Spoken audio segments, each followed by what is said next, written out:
வணக்கம். முனைவர் பா. மணிகண்டன், உதவி பேராசிரியர், மொழித்துறை, டாக்டர் எஸ்.என்.எஸ். ராஜலட்சுமி கலை மற்றும் அறிவியல் கல்லூரி, கோவை. சென்ற வகுப்பின் தொடர்ச்சியாக 63 நாயன்மார்களுள் ஒருவரான ஏயர்கோன் கலிக்காம நாயனார் மற்றும் ஏனாதிநாத நாயனார் பற்றி இக்காணொளியில் காண்போம். ஏயர்கோன் கலிக்காம நாயனார் திருப்பெருமங்கலம் என்ற ஊரில் பிறந்தவர். ஏயர்கோன் கலிக்காமர் இறைவனிடத்தில் மாறாத அன்பும் அடியவர்கள்பால் அளவற்ற பக்தியும் கொண்டிருந்தார். சிவனை முழுமுதற் பொருளாக நினைத்து இருந்தார். அவ்வாறு தன் வழிபடும் சிவனை நம்பி ஆரூரார் தன் மனைவி பொருட்டு தூது விடுவதை அறிந்து கோபப்பட்டார், அதிசயப்பட்டார், எரிச்சலுற்றார். இவ்வாறெல்லாம் ஓர் தொண்டரா, என்னால் இதை காதால் கேட்கவும் முடியவில்லை. அந்த ஆரூரர் என் முன்னால் வந்தால் என்ன நடக்கும் என எனக்கே தெரியாது என சீற்றம் கொண்டார். இறைவன் ஆரூரார் மேல் அன்பு கொண்டவர். அவர் மேல் தனக்குள்ள நட்பை கலிக்காமருக்கு புரிய வைக்க முடியவில்லை. நண்பனா தொண்டனா இருவருமே வேண்டும். எனவே இறைவன் தன் நாடகத்தை நடத்தத் தொடங்கினார். கலிக்காமருக்கு கடுமையான வயிற்று வலியை கொடுத்தார். சொல்லளவொன்னா துன்பத்திற்கு ஆளாகி துடித்தார்.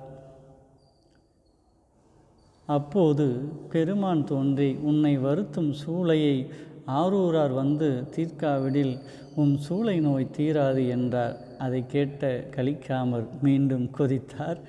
ஆரூரார் வந்து அந்த நோய் தீரும் என்றால் அந்த நோய் தீரவே வேண்டாம் என்றார். இறைவன் ஆரூர்பால் சென்று கலிக்காமர் உற்ற சூளையை நீ சென்று தீர்ப்பாய் என்றார்.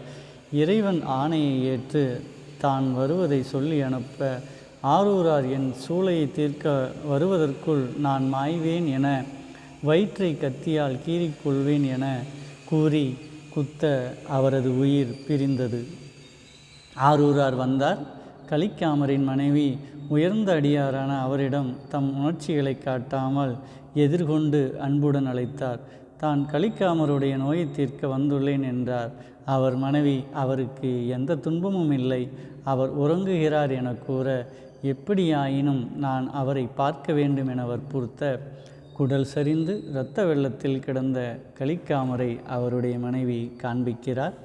தன்பால் கொண்ட கோபத்தினால் இந்த முடிவு என்றால் அவர் சென்ற இடத்துக்கே நானும் செல்வேன் என உடைவாளை எடுத்து குத்தி கொள்ள போனார். இறைவன் அருளிலாலே கலிக்காமல் விழிப்புற்று நம்பி ஆரூரர் கரத்தை பற்றி, நண்பனாக இருந்து நான் கெட்டேன் என வருந்தினார்.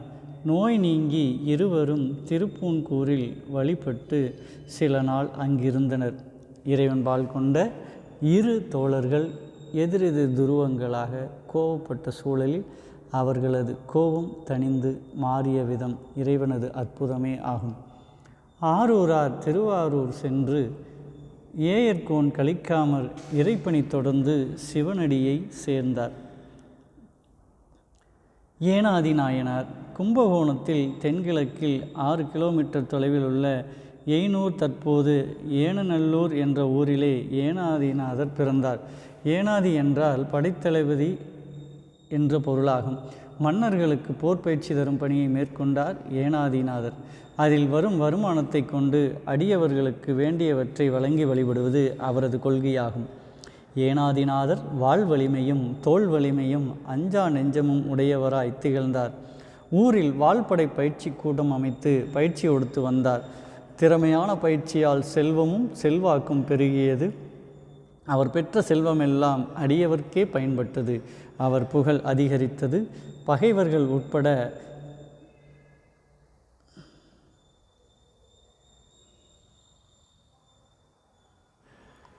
அனைவரும் அவர் திறமையை புகழ்ந்தார்கள். அவ்வூரில் வாழ்ந்த வாள்பயிற்சி தரும் அதிசூரன் என்னும் அவர் மேல் அழுக்காறு கொண்டான். அவனது திறமையின்மையினால் அவனால் பெயர் பெற முடியவில்லை என்பதை உணர முடியாதவன் ஏனாதிநாதர் மேல் பொறாமை கொண்டான். ஒரு நாள் அதிசூரன் ஏனாதிநாதர் இருக்கும் இடம் தேடி வந்தான். நான் பயிற்றுவித்தவரை கூட்டு கொண்டு வருகிறேன், நீங்கள் பயிற்றுவித்தவரை கூட்டிக் கொண்டு வாருங்கள், இருவரும் சண்டையிடுவோம், யார் வெற்றி பெறுகிறோமே அவரே இனி இவ்வூரில் பயிற்சி கொடுக்க வேண்டும் என்றார். அதற்கு ஏனாதிநாதரும் உடன்பட குறித்த நாளில் போர் தொடங்கியது. இரத்த களமாகிய இடத்திலிருந்து அதிசூரன் ஆட்கள் ஓடி ஒளிந்தனர். தோற்ற அதிசூரன் போரில் ஏனாதிநாதரை வெல்வது கடினம் என உணர்ந்தான். வஞ்சனையால் வெல்ல நினைத்தான். மீண்டும் ஏனாதிநாதரை சந்தேகித்தவன், நம்மால் ஏன் பலர் மடிய வேண்டும்? நாம் இருவரும் வார்போர் செய்யலாம். வெற்றி பெற்றவர் பயிற்சி சொல்லித்தரலாம் என்றார். அதற்கும் இசைந்தார் ஏனாதிநாதர். போர் குறிப்பிட்ட நாளில் நடந்தது. தோற்கும் நிலையடைந்த அதிசூரன் திட்டமிட்டபடி தன் நெற்றியில் உள்ள திருநீற்றை மறைந்திருந்த மறைப்பை விளக்க, நெற்றியில் திருநீரை கண்ட ஏனாதிநாதர் அடியவரை கொல்வதாய் என வாளை எரிந்துவிட எண்ணினார். அதனால் சண்டையிடுவது போல் பாசாங்கு செய்தால் அதிசூரன் தன் எண்ணத்தை நிறைவேற்ற மண்ணில் சாய்ந்தார். நெற்றியில் திருநீரை கண்டமைக்காக அடியவர் என நினைத்து கொல்லாமை தவிர்த்து தன் உயிரை கொடுத்த ஏனாதிநாதருக்கு அருள்வெளியில் பெருமான் காட்சி தந்தார்.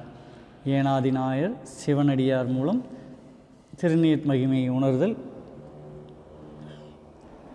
இவ்வாறு இறைவனது அருள் கருணையால் இரு தொண்டர்கள் வாழ்ந்ததை நாம் காண முடிந்தது. நன்றி.